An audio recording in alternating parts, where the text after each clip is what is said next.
17장 창세기 17장 1절에서부터 보도록 하겠습니다.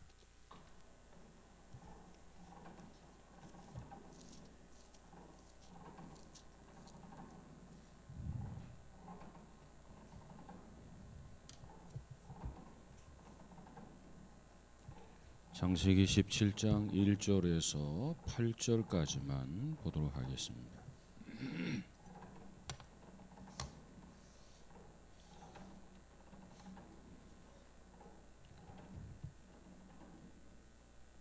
신약성경 19쪽 창세기 17장 1절에서 8절까지입니다.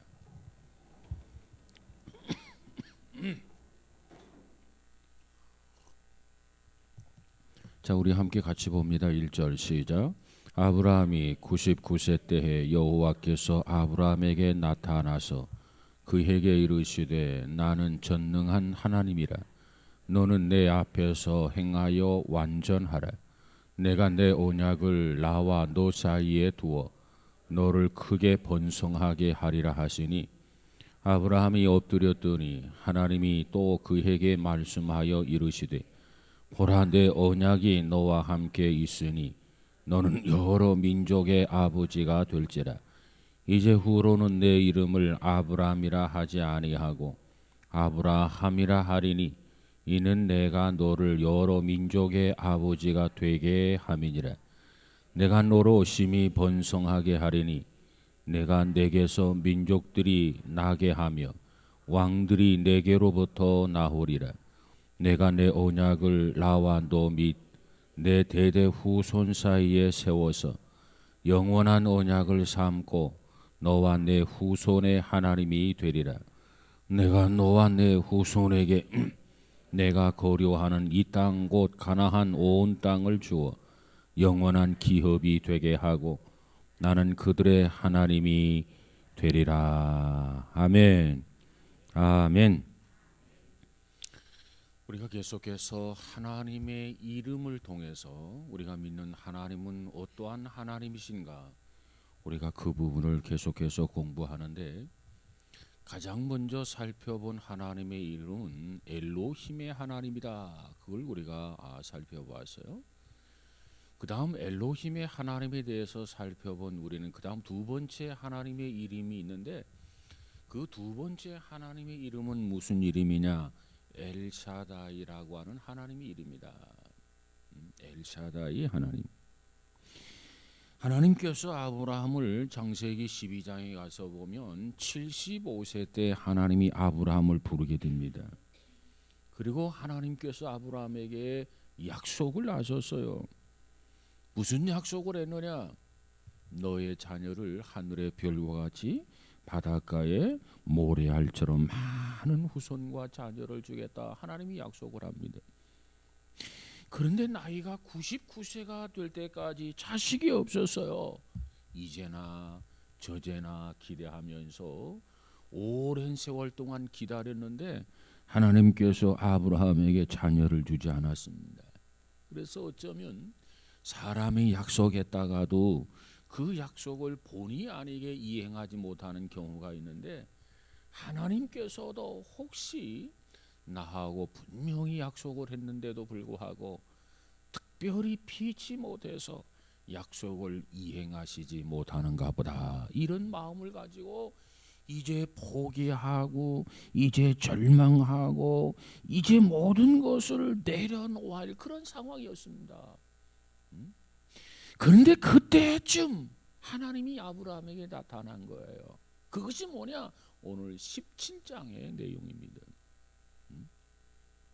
하나님이 나와의 약속을 이뤘나 보다. 그 약속은 실현이 불가능한가 보다. 이제는 모든 것을 내려놓아야 되겠다. 이렇게 좌절하고 절망하고 자포자기할 그 즈음에 하나님께서 아브라함에게 나타나셨는데 어떤 하나님으로 나타났느냐? 엘사다의 하나님으로 나타났단 말이에요. 그러면 왜 하나님께서 이때 아브라함에게 나타나셔서 이렇게 말씀하셨는가? 인간적으로 생각하면, 생물학적으로 생각하면 이 나이에 자식을 갖는다라고 하는 것이 전혀 불가능하단 말이에요. 아브라함의 나이 99세요. 사라의 나이가 89세인데 99세의 영감과 89세의 할머니가 어떻게 자식을 생산할 수 있겠습니까? 그래서 약속에 대해서 이제는 기대감을 내려놓고 이제는 포기하고 이제는 아브라함이 흔들릴 수 있는 그 상황, 그 위기에 처해 있었단 말이에요. 그런데 그때 하나님은 아브라함에게 다가오십니다.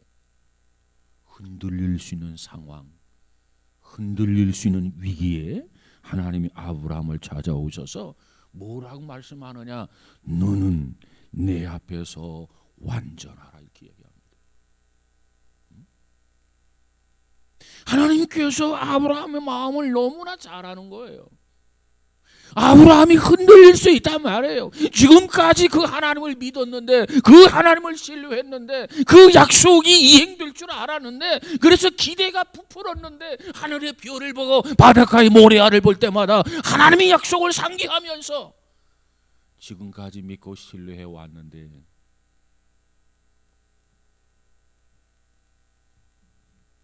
이제는 모든 걸 내려놔야 되겠다. 그 신뢰하는 그 믿음이 흔들릴 수 있는 상황이에요. 바로 그때 하나님은 아브라함에게 나타나셔서 아브라함의 그 위기, 흔들릴 수 있는 위기, 신뢰감을 잃을 수 있는 위기, 그 위기에 하나님이 아브라함을 찾아오셔서 말씀으로 위기를 건져주십니다. 극복하게 해주십니다. 사실 인간적으로는 어떤 방법이 없지 않아요? 나이 99세, 89세 노인이 어떻게 그걸 극복할 수 있겠습니까? 어떻게 자식을 생산할 수 있겠습니까? 그런데 아브라함의 생각은 내려놓자. 포기하자. 그 문제를 이제 더 이상 기대하지 말자. 이럴 상황에 하나님이 찾아오셔서 아브라함에게 뭐라고 말하느냐? 아브라함아, 너 포기하지 말라는 거예요. 참 기가 막힌 게 아닙니까? 너 그 기대를 내려놓지 말라는 겁니다. 계속해서 신뢰하고 계속해서 믿고 계속해서 신뢰하고 계속해서 그 믿음을 지켜나가라는 거예요. 이것이 하나님께서 아브라함에게 주시는 말씀입니다. 우리가 지난 주간에 살펴보았듯이 로마서 4장 19절에 보면 사도 바울이 이와 같은 아브라함에 대해서 이렇게 말합니다. 그가 100세가 되어 자기 몸에 죽은 것 같고 사라의 태가 죽은 것 같음을 알고도 그랬어요. 아브라함이 자기 나이가 99세가 돼가지고 이제 자기 몸이 죽은 것 같은 거, 죽은 것이라고 하는 걸 알고 있었다고 말해요. 누가? 아브라함이.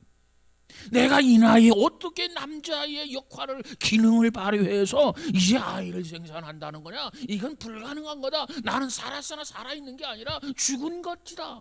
그걸 아브라함이 알고 있었다는 거예요. 뿐만 아니라 사라의 태가 죽은 것 같음을 알고도 그랬어요. 네 아내가 나이가 89세인데 저 아내가 무슨 아이를 임신하고 무슨 아이를 생산하겠는가?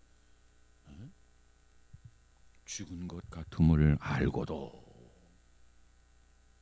실망할 수밖에 없는데, 자포자기할 수밖에 없는데, 모든 기대를 내려놓을 수밖에 없는데 왜 아브라함이 99세에도 불구하고 자기 아내 89세에도 불구하고 끝까지 흔들리지 아니하고 끝까지 믿음을 붙들고 자녀를 생산하며 정말 하나님의 약속을 이행되는 그 모습을 눈으로 목격할 수 있느냐, 그 말이에요.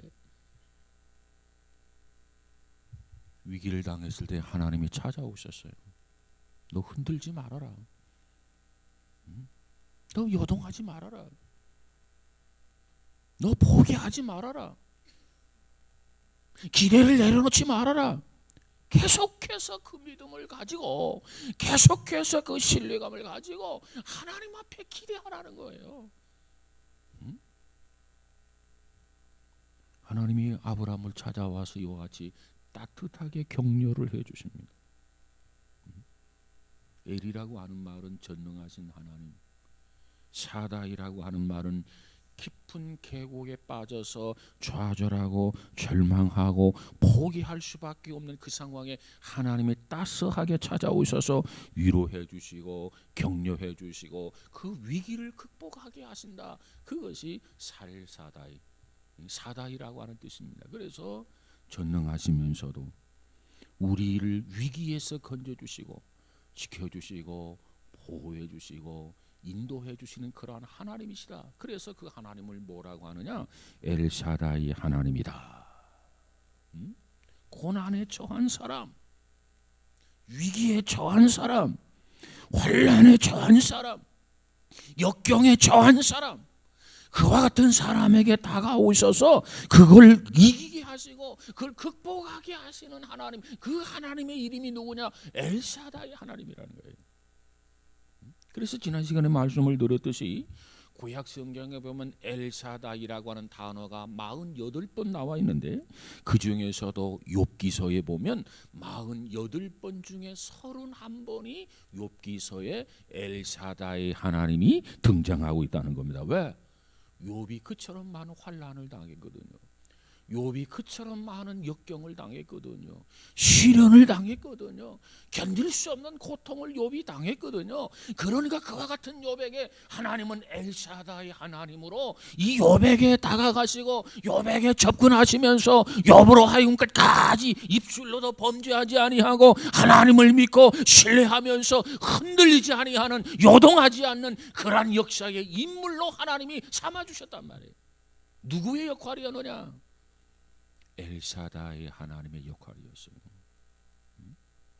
그래서 그분은 우리의 위기를, 역경을 극복하게 하시는 하나님이시다. 특별히 여러분이 살아가면서 어떤 위기에 당하고 역경을 당하고 시련을 당할 때마다 하나님 앞에, 하나님, 그럼에도 불구하고 아브라함이 믿음이 흔들리지 않게 붙잡아 주신 것처럼 욥의 고난 속에서도 흔들리지 아니하도록, 입술로 원망하거나 불평하지 아니하도록, 범죄하지 아니하도록 하나님이 지켜주신 것처럼 엘샤다이 하나님이여 나에게 다가오셔서 나를 붙들어 주시고 나를 격려해 주시고 나에게 새 힘을 주시고 이 위기를 극복하게 해 주셔서 이와 같이 기도할 수 있는 우리 모두가 되어지기를 주의 이름으로 축복합니다. 그리고 그 하나님은 우리에게 위기를 극복하게 하시는 하나님인데, 위기를 극복하게 하시는 하나님으로 끝나는 하나님이 아니라 위기를 극복하게 하실 뿐만 아니라 미래의 축복을 약속하시는 하나님이시라는 거예요. 고난을 극복하면, 위기를 극복하면 그 자체를 극복한 것도 큰 은혜요, 큰 축복이죠. 그런데 하나님께서 이 위기를 극복한 자에게 미래를 축복하시는 그와 같은 하나님이시다. 그래서 그 하나님은 과거, 그 하나님은 현재뿐만 아니라 미래를 축복하시는 하나님.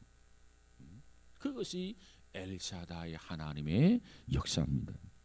그래서 지난 시간에 두 가지를 살펴보았어요. 미래를 축복하시는 하나님이 어떻게 나타나는가. 자, 아브라함이 믿음이 흔들릴 수밖에 없어. 왜? 나이가 99세였단 말이에요. 75세 때는 그래, 하나님이 힘 주시면 뭐 자식 하나 낳을 수도 있겠지, 뭐 늦둥이라도 낳을 수 있겠지, 뭐 이렇게 해서 믿음으로 살았는데 나이 99세가 돼가지고 포기했단 말이에요. 그리고 이제 단영을 하려고 그래요. 근데 그 상황을 하나님이 아시고 다가오셔서 야, 아브라함아, 단념하지 마, 포기하지 마, 그러면서 내 앞에서 완전하게 행하라, 이렇게 이야기합니다. 그래서 위기를 극복하게 하셨고 흔들리시는 상황 속에서 아브라함이 믿음이 흔들리지를 않아요. 이게 믿음이라. 우리의 이성이 앞서가는 믿음이 아니라 이성을 거스려도, 우리의 판단을 거스려도, 우리의 경험을 거스려도 하나님의 말씀을 우선으로 믿어야 돼. 하나님이 그렇다 그러면 그런 거야. 에이, 과학적으로 그게 불가능한데요. 경험적으로 그게 가능하지 않는데요. 그러면서 토시를 다는 것은 믿음의 자세가 아닙니다. 하나님이 말씀하시면 아멘.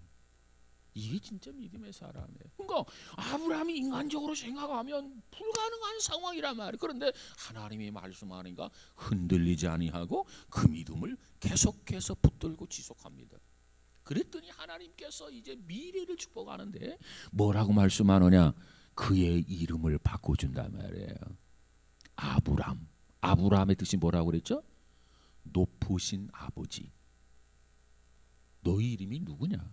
아브람입니다. 세자 아브람입니다. 그 뜻이 뭐냐? 높으신 아버지. 가정에서 존경받는 그런 아버지라는 얘기죠. 그런데 하나님께서 말씀하기를 이제는 뭐라고 말씀하십니까? 내가 너에게 아들을 주게 될 것이고 그래서 여러 민족의 너로 하여금 아버지가 되게 하리라. 가정에서 존경받고 가정에서 높임을 받는 그 아브라함을 하나님이 말씀하기를 이제 너는 가정을 초월해서 여러 민족으로부터 존경을 받고 추앙을 받는 민족의 아버지가 되리라. 미래의 축복을 약속한단 말이에요. 왜? 믿음을 붙들고 있으니까. 그것만이 아니에요. 아브라함의 아내 이름이 누구예요? 사레. 사레 걸렸다. 뭐 사레. 사레 뜻이 뭐예요? 공주. 아무개는 공주과야. 자기 잘난 맛에 살아. 공주과란 말을 하잖아요. 그런데 사례 공주인데 가정에서 공주 역할을 하는데 그런데 뭐라고 말씀합니까? 그의 이름을 이제는 민족의 어머니가 되게 하리라. 이래서 이제 아브라함과 이제 사라가 인간적으로 보면 생물학적으로 보면 육체적 기능으로 보면 도저히 자녀를 가질 수 없어서 포기하고 내려놓고 단념하고 그럴 수 있는데 하나님이 다가오셔서 내 앞에서 완전히 행하라 하면서 너의 이름을 이제는 아브라함이라고 해라. 이제 너의 이름을 사라라고 해라. 너는 가정 안에서만 영향을 끼치는 아버지와 어머니가 아니라 이제 너는 어디를 가든지 여러 민족이 너로 하여금 너를称颂하게 될 것이고 너를 존경하게 될 것이고 너를 추앙하게 될 것이다. 하나님이 이 약속을 아브라함에게 주셨어요. 그래서 아브라함이 흔들리지 아니하고 흔들릴 수 있는 상황 속에서 대못을 박듯이 또 아멘 늘 또 받아들였어요. 하나님이 약속한 대로 오늘 이 땅에 복음이 들어와 있어요. 우리도 아브라함을 향해서 뭐라고 말합니까? 우리 믿음의 아버지라고 말합니다. 우리가 뭐라고 합니까? 우리는 믿음의 자녀라고 말합니다. 아브라함을 믿음의 조상이라고 우리가 말합니다. 정말 아브라함이 흔들릴 수밖에 없는 상황 속에서 흔들리지 아니했더니 위기에서 건져주시고 믿음을 더 견고하게 해주시고 그리고 미래를 축복하셔서 이와 같이 아브라함의 후손으로 우리를 삼아주신 줄로 믿습니다. 그래서 하나님의 의도는요, 온 나라 온 백성들이 다 구원받아서 하나님의 보좌 앞에 서서 하나님을 찬양하고 주님을 찬양하는 거, 그것을 하나님이 보시기를 원해요. 그것이 하나님이 가지고 있는 비전이에요. 비전. 새카만 검둥이만 하나님을 찬양하는 걸 원치 않아요. 백인들만 하나님을 찬양하는 거 원치 않아요. 황인종만 하나님을 찬양하는 거 원치 않아요. 온 나라 각색 각 족속 각 나라 사람들이 정말 수많은 민족들이 하나님의 보좌 앞에 나와서 정말 우리를 구원하신 하나님, 우리의 구사주가 되신 예수님을 찬양하는 그 모습을 바라보는 거, 그것이 하나님이 가지고 있는 비전이요, 그것이 하나님이 가지고 있는 바람이라는 거예요. 그러니까 우리가 전도해야 돼요. 자, 한 구절만 찾아보고 계속해서 말씀드립니다. 요한계시록 7장 9절을 보세요.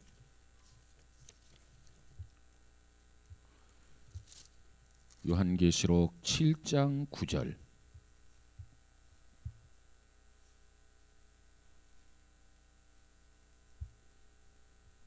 9절 10절 두 절만 보죠. 요한계시록 7장 9절 10절 시작. 이일 후에 내가 보니 각 나라와 족속과 백성과 방언에서 아무도 능히 셀 수 없는 큰 무리가 나와 흰 옷을 입고 손에 종려 가지를 들고 보좌 앞과 어린 양 앞에 서서 큰 소리로 외쳐 이르되 구원하심이 보좌에 앉으신 우리 하나님과 어린 양에게 있도다. 아브라함의 후손들이 정말 하늘의 별처럼 바닷가의 모래알처럼 수많은 사람들이 그날 다 모여서 구원받은 자들이 모여서 찬양하게 되는데 누구를 찬양하게 되느냐? 구원하심이 보좌에 앉으신 우리 하나님과 어린 양에게 있도다. 이 일이 이루어진다는 겁니다. 하나님의 비전이 바로 아브라함의 자손들이 이렇게 많아서 구원받은 사람이 이렇게 많아서 하나님 앞에 찬양을 하고 영광을 돌리는 것, 그것을 하나님께서 기대하시는 줄로 믿습니다. 그 모습을 바라보는 것, 이것이 하나님의 바람이에요. 하나님의 목적, 그 하나님의 비전을 위해서 우리는 전도를 해야 돼요. 우리가 전도하지 아니하면 그 비전이 어떻게 이루어지겠습니까? 우리가 선교하지 아니하면 그 비전이 어떻게 성취될 수 있겠습니까? 그래서 우리가 이웃을 전도하고 또 다른 민족 이방인을 가서 전도를 하고, 바로 그것이 이웃을 사랑하는 것 아니겠습니까? 그렇기 때문에 우리는 하나님의 자녀가 되었다면 우리 성도 한 사람 한 사람이 전도의 주역이 되어야 됩니다. 뭘 하든지 전도를 위해서 해야 돼요. 이것이 하나님이 원하시는 거예요. 문제는 우리들의 선택만 남아 있어요. 그냥 하루하루 적당하게 그저 매일매일 급박하고 바쁜 문제들만 해결하다가 허겁지겁 인생을 끝낼 것인가? 아무리 바빠도 정말 하나님의 뜻을 이 땅에 이루어드리는, 하나님의 비전을 성취해드리는, 그리고 그 일에 거룩한 영향을 끼치는 인생을 살아갈 것인가? 그것은 우리의 선택에 달려있단 말이에요. 그렇다면 우리는 뭘 선택해야 하겠습니까? 엘샤다이 하나님, 그 하나님을 우리가 증거해야 됩니다. 그 엘샤다이 하나님은 우리를 이와 같이 위기에서 건져주시는 하나님인 것뿐만 아니라 우리의 미래를 축복하시고, 그리고 그 미래의 축복은 곧 이웃들과 복음을 함께 나누는 거예요. 그래서 많은 사람들이 복음을 하나라도 더 듣고 한 영혼이라도 더 구원받고, 그리고 나중에 천상에 올라가서 정말 수많은 사람들이 연합성가대가 돼가지고 하나님을 찬양하고 주님을 찬양하는 그와 같은 역사가 우리 모두를 통해서 나타나고 이루어지기를 주의 이름으로 축복합니다. 그럼 그 엘샤다의 하나님, 세 번째로는 여러분에게는 어떠한 분이십니까? 그걸 묻고 싶어요. 그분은 우리의 믿음이 온전한 믿음인지 온전한 믿음이 아닌지를 시험하시는 그와 같은 하나님이십니다. 시험의 목적은 우리로 하여금 온전한 믿음을 가지라는 거예요. 그 온전한 믿음을 갖게 하기 위해서 하나님은 우리를 시험하시는 하나님이십니다. 그러면 오늘 본문에 보면 엘샤다이 하나님께서 아브라함에게 나타나서 요구한 게 있어요. 그 요구한 게 뭐냐? 요구한 것은 단 한 가지입니다. 흔들릴 수밖에 없어요. 하나님이 날 사기쳤나? 날 거짓말했나? 나를 속였나? 이렇게 믿음이 막 흔들릴 수밖에 없어. 그런데 하나님이 아브라함에게 나타나셔서 오직 한 가지를 요구하셨다. 그 한 가지 요구사항이 뭐냐?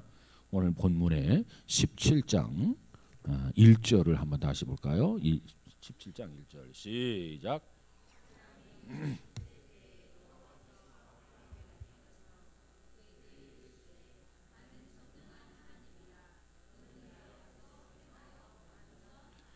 하나님께서 아브라함에게 나타나서 뭘 주문하느냐, 뭘 요구하느냐? 너가 누구예요? 아브라함. 아브라함 지금 흔들리고 있는 거 하나님이 다 아신단 말이에요. 응? 아브라함을 하나님이 시험해 보는 거예요. 응? 이 나이 때까지 하나님이 안 주시는데 뭘 더 믿을 필요가 뭐가 있겠어요? 그렇지 않아요? 그럼에도 불구하고 하나님께서 아브라함의 믿음이 정말 온전한 믿음인지 쓰러지고 넘어지는 믿음인지 헛된 믿음인지 그것을 시험하는 거예요. 이 지경에 와서도 하나님은 아브라함에게 뭐라고 말하느냐? 나는 전능한 하나님이라 너는 내 앞에서 행하여 완전하라 그랬어요. 어떻게 보면 하나님이 욕심도 많으신 거죠. 주려면 진즉 주시든지. 아니 이 마당에 와가지고도 하나님이 너는 내 앞에서 행하여 완전하라 이렇게 이야기합니다. 하나님 아브라함을 75세 때 불렀어요. 그리고 14장 15장에 가서 보면 하늘의 별처럼 바닷가의 모래알처럼 자녀를 주겠다고 약속을 하셨어요. 그리고 99세가 될 때까지 자녀가 없었어요. 자녀를 주실 수 있는 기회가 수없이 기회가 지나갔던 거예요 사실은. 근데 지금까지 자녀가 없어요. 포기할 수 있지 않겠습니까? 어떤 면에서는 포기하는 게 현명한 거예요. 마음을 비우는 것이 이때쯤 되면 현명한 거예요. 근데 중요한 것은 마음을 비우고 포기하는 것도 중요하지만 마음을 비우고 포기한다면 믿음이 흔들리고 꿈이 깨어져 버린단 말이에요. 믿음과 더불어 모든 것이 다 풍지박산이 된다는 거죠. 바로 그때 하나님이 나타난 거예요. 어떤 하나님? 엘샤다이의 하나님. 그리고 나서 아브라함에게 분명하게 말씀을 합니다. 뭐라고 말하냐? 너는 여전히 내 앞에서 살아야 된다 그 말이야. 내 앞에서. 다시 말하면 내 앞에서 행하여 완전하라 이렇게 명령을 하셨어요. 내 앞에서 행하여 완전하라. 내 앞에서 완전하게 행하라. 여기서 완전하라고 하는 말, 영어 번역이나 표준 세종 번역, 공동 번역에 보면은 완전하라라고 하는 이 말을 뭐라고 번역했냐면 흠이 없어라 이렇게 번역을 해서 흠이 없어라. 그러니까 너는 내 앞에서 행하여 완전하라 이 말을 다른 말로 말하면 너는 내 앞에서 행하여 흠이 없어야 된다 그거예요. 적어도 너에게는 지금까지 믿음으로 살았는데 적어도 너에게는 결정적으로 흠이 있어서는 안 된다. 다시 말하면 그게 무슨 소리인가? 흔들리면 안 된다 그 말이에요. 여기까지 와서 이루어지지 못했다? 흔들릴 수 있는 거 그거 당연한 거죠. 포기할 수 있는 거 그거 당연한 거죠. 그게 아마 정상적 생각이고 그러나 하나님의 생각은 바꿔서 여기까지 왔는데 결정적으로 흠이 있어서는 안 된다. 너 지금까지 왔는데 이제 흔들려서는 안 된다. 그 말은 무슨 말이에요? 지금까지 하나님을 믿고 지금까지 신뢰했던 그 믿음을 계속해서 지속해 나가야 된다. 하나님은 아브라함이 그걸 요구하는 거예요. 그걸.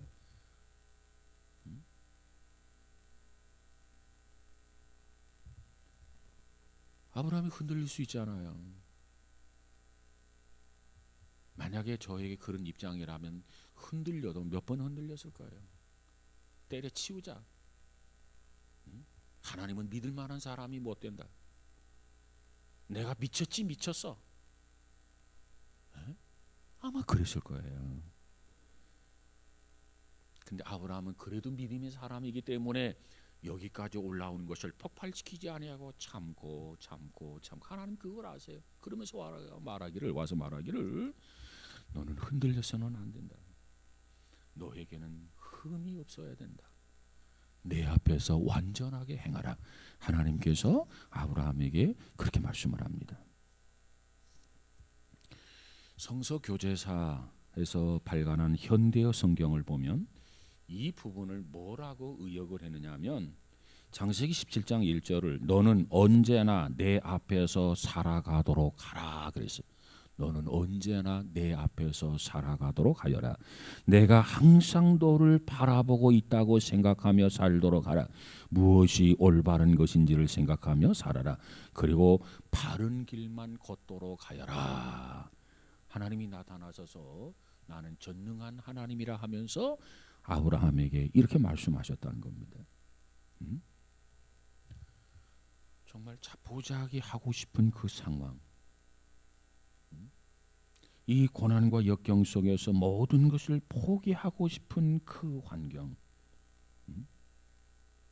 그런 상황 속에서도 하나님을 신뢰하고 하나님의 약속하신 바가 성취되기를 기다리며 살아가는 것, 그것이 바로 너를 향한 하나님의 기대 사항이라는 거예요. 그런데 이 아브라함이 이 말씀을 들으면서 아브라함이 달라져요. 아마 하나님이 엘샤다의 하나님으로 아브라함에게 나타나지 않았더라면, 그리고 내 앞에서 행하여 완전하라 이 말씀을 주지 않았더라면 아브라함이 타락했을는지도 몰라요. 그런데 이 말씀을 듣고는 아브라함이 더 믿음이 견고해집니다. 그의 신앙이 더 든든해집니다. 하나님을 아브라함이 더 신뢰하게 됩니다. 그리고 약속을 놓을 수도 있었는데 그 약속을 놓지 않아요. 사실 이 아브라함은 이때까지만 해도 굉장히 조급했던 사람 중에 한 사람이 아브라함이었어요. 그리고 실수를 많이 했던 사람이 바로 아브라함이었어요.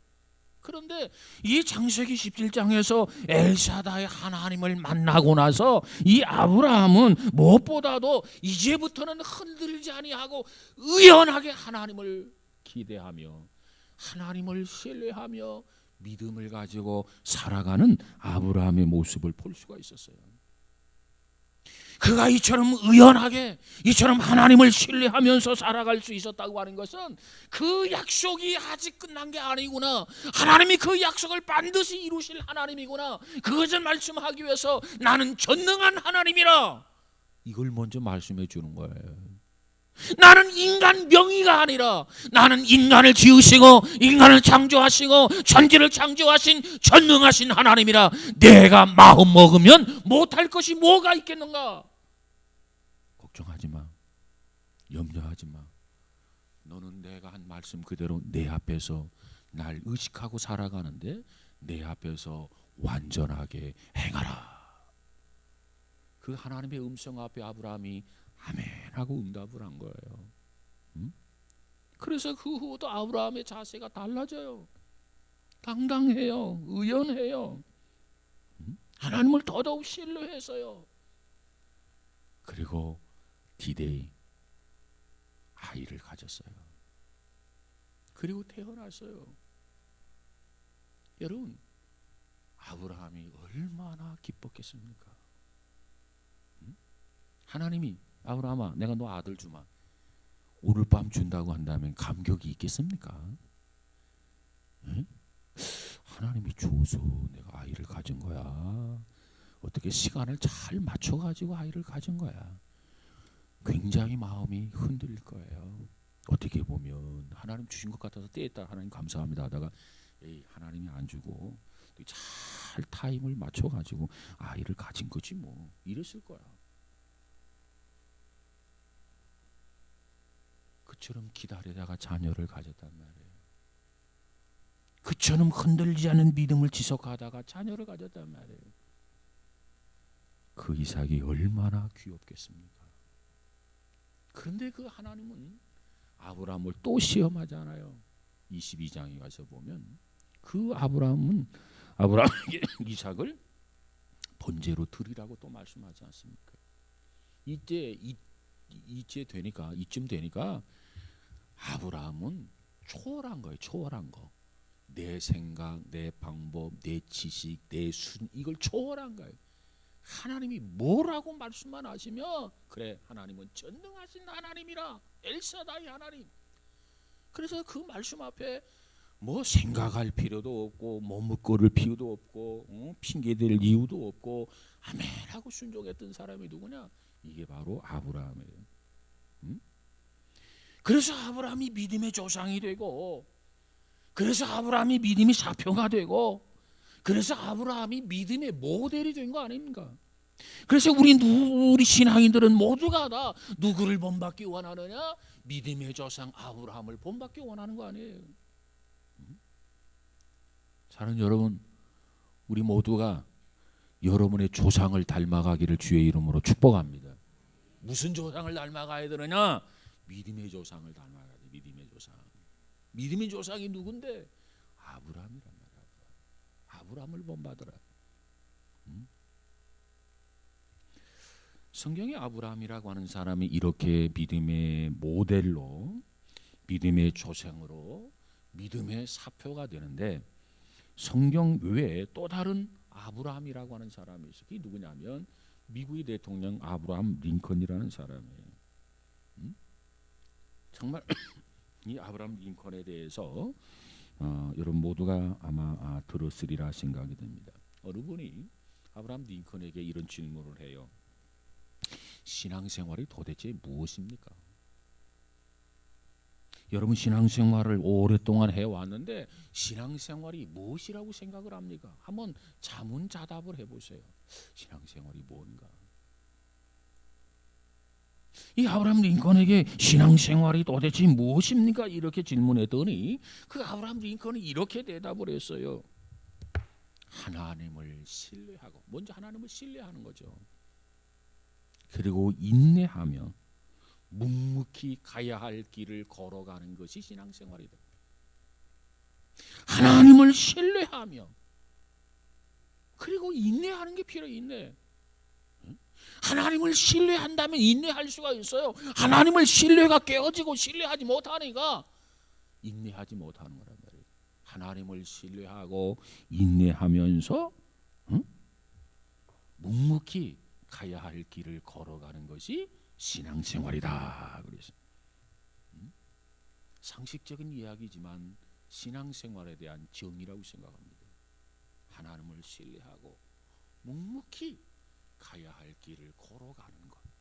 조급하게 생각하지 말고, 그러면 반드시 하나님은 우리를 통해서 하나님의 뜻을 이루게 될 줄로 믿습니다. 참 이 링컨이라고 하는 사람은, 아브라함 링컨이라고 하는 사람은요, 누구보다도 실패와 좌절을 많이 경험했던 사람이에요. 그가 정치가로서 입문을 하고 무려 7번이나 낙선의 고배를 마시게 됩니다. 1832년에 주의원 선거에서 낙선하게 되고, 1838년에 국회 하원 의장 선거에서 낙선하게 되고, 1843년 하원 선거에서 다시 패배하게 되고, 1848년 다시 하원 선거에서 다시 또 패배하게 되고, 1855년 상원 선거에서 또 패배하게 되고, 1856년 대통령 후보로서 다시 패하게 되고, 1858년 다시 상원 진출에 또 실패하게 됩니다. 이렇게 7번이나 낙선하게 돼요. 그리고 드디어 1860년 미 합중국 대통령으로 당선되게 됩니다. 참 고난의 길을 걸었던 사람이에요. 그리고 대통령이 돼서요, 그 참모 가운데 한 사람이 훗날 링컨에게 이렇게 질문했다고 그래요. 7번이나 낙선을 했는데 실패가 두렵지 않았습니까? 이렇게 질문을 던졌대요. 그런데 링컨이 뭐라고 답변할 것 같습니까? 7번이나 실패하고 낙선했는데 여러분, 실패가 두렵지 않았겠습니까? 당연히 두려웠겠죠. 그런데 링컨은 그렇게 답한 거 아니라 뭐라고 하냐면, 나는 실패를 경험할 때마다 나의 꿈은 더 자랐고, 내가 실패를 경험할 때마다 나의 믿음은 더 온전해지더라. 아니, 실패하면 두려움에 사로잡히기 마련인데, 아니 실패할 때마다 자신의 꿈이 더 자라고 실패할 때마다 믿음이 더 온전했더라. 정말 하나님을 신뢰했기 때문에 이게 가능했다는 거예요. 신앙생활이라는 게 뭐냐? 우리 눈에 보이지 아니하고 우리 손에 잡히지 아니하지만 그 하나님을 의식하고 그 하나님을 신뢰하며 인내하면서 묵묵히 걸어가야 할 길을 걸어가는 것, 그것이 신앙생활이다. 실패해서도 그는 흔들리지 않았어요. 오히려 자기 꿈이 더 잘하고, 실패했지만 낙담하는 게 아니라 믿음이 더 온전해지더라. 이게 정말 가능했을까요? 하나님을 신뢰하는 믿음이 있었기 때문에 가능했던 겁니다. 인내할 줄 아는 믿음이 필요해요. 가정에서도 인내할 줄 믿음이 필요하고요. 교회 안에서 인내할 줄 아는 믿음이 필요하고요. 사회생활에서도 인내할 줄 아는 믿음이 필요하단 말이에요. 하나님의 약속을 붙들고 아브라함이 계속해서 인내하잖아요. 99세 이제는 포기하고 싶은데 하나님이 다시 아브라함에게 나타나셔서 엘사다의 하나님으로 다가오셔서, 야, 너는 내 앞에서 완전하라. 흠이 있어서는 안 된다. 무슨 말이에요? 지금까지 가지고 있는 그 믿음을 놓지 말고 붙들어라는 거 아니겠습니까? 나는 전능한 하나님이라. 아브라함은 가슴을 쳤을 거예요. 그래요, 맞습니다. 내가 잠깐 내가 흔들릴 뻔했습니다. 내가 하나님의 신뢰를 저버릴 뻔했습니다. 그리고 다시 추스려서 그는 믿음을 지켰고, 그래서 하나님의 축복을 경험해서 정말 열국의 아버지가 되는 믿음의 조상이 되게 된 줄로 믿습니다. 아브라함 링컨에게 이런 또 에피소드가 있대요. 링컨의 부인이 신경증을 알고 있어서 굉장히 신경질을 많이 낸다는 겁니다. 한 번은 링컨의 아내가 시장에 가서 건어물 가게에 들리게 되는데, 건어물 가게에 들어가 가지고 이제 물건을 이렇게 흥정을 하다가 그 가게 주인과 싸움이 붙었어요. 그래서 이 링컨 대통령의 부인이 그 건어물 가게 그 주인에게 15분 동안 주인에게 담을 수 없는 욕설을 다 퍼부었다는 거예요. 이 사람이 굉장히 신경질적 그런 증상, 병이 있었기 때문에. 그리고 그 다음 날 가게 주인이 우연히 링컨을 만날 기회가 있었어요. 그래서 그 가게 주인이 링컨에게 이렇게 이야기합니다. 당신의 부인이 정치가의 부인으로서 어떻게 그럴 수 있습니까? 내게 무려 15분 동안이나 온갖 욕설을 퍼붓고 갔습니다. 굉장히 불쾌해서 링컨에게 항의를 했어요. 그때 링컨은 그 말을 들으면서 정중하게 사과를 하면서 이렇게 말했다고 합니다. 그렇지만 선생님, 저는요 15분이 아니라 15년 동안 인내하고 살았습니다. 15분이 아니라 15년 동안 인내하고 살았거든요. 제 아내에게 당하신 15분 동안 당하신 그 통을 참고 잊어주시면 좋겠습니다. 그랬다는 거예요. 여러분, 미국 국민이 그처럼 존경하는 링컨 대통령이 될 수 있었던 것은 다른 믿음을 가지고 이렇게 인내하는 그런 믿음의 사람이었기 때문에 그처럼 국민들에게 존경을 받고 신뢰감을 얻을 수 있는 대통령이 될 수 있었더라. 여러분, 여러분의 상황은 어떻습니까? 혹시 두려움이 혹시 없는지 모르겠어요. 혹시 염려가 없는지 모르겠어요. 그렇다고 한다면 엘샤다의 하나님, 그분을 구해서 그분을 꼭 만나고 흔들렸던 믿음이 더 확고해지고 더 든든해지고 더 견고해져서 그 위기를 넘을 뿐만 아니라 미래의 축복을 받고 살아갈 수 있는 우리 모두가 다 되어지기를 주의 이름으로 축복합니다. 엘샤다의 하나님, 계곡의 길을 잃어버리고 헤매고 있는데 하나님은 나에게 다가오셔서 격려해 주시고 위로해 주시고 길을 제시해 주시고 우리에게 새 힘을 주시는 그와 같은 하나님이세요. 위기를 극복하게 하시는 하나님이란 말이에요. 문제를 해결하게 하시는 하나님이란 말이에요.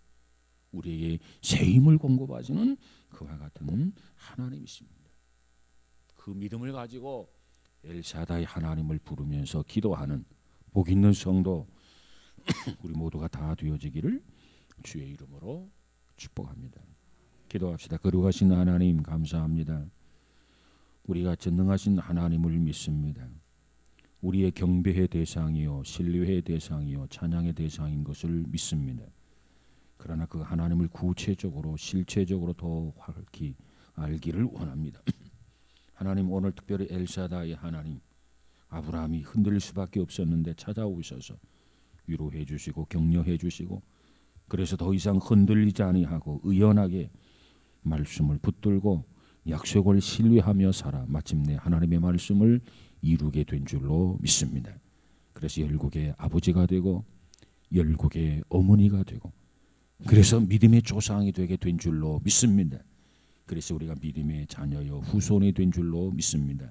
정말 우리의 조상인 아브라함을 본받아서 부끄럽지 않는 신앙생활, 흔들리지 않는 신앙생활, 여호와를 경외하는 신앙생활에 매진할 수 있는 우리 모두가 되어지게 하옵소서. 성령이여 친히 도와주옵소서. 역사하여 주옵소서. 붙들어 주시옵소서. 예수님 이름으로 기도하옵나이다. 아멘.